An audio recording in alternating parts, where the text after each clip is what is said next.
வரலட்சுமி பூஜைக்கு ரொம்ப சிம்பிளாக கலசம் வைத்து வழிபாடு பண்ணுறதுக்காக தேங்காயில் மஞ்சள் தடவி பொட்டு வச்சுக்கணும். கலசத்துக்குள்ளே போட வேண்டிய மங்களகரமான பொருட்கள் ஒற்றைப்படை எண்ணிக்கையில் இருக்கணும்.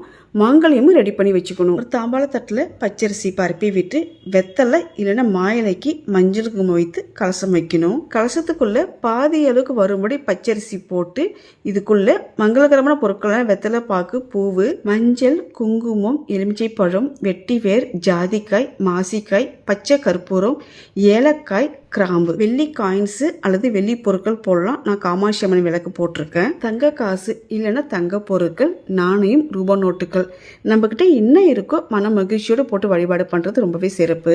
மாங்கொத்துக்கு நடுமத்தியில் மஞ்சள் பூசின தேங்காய் வைக்கணும்.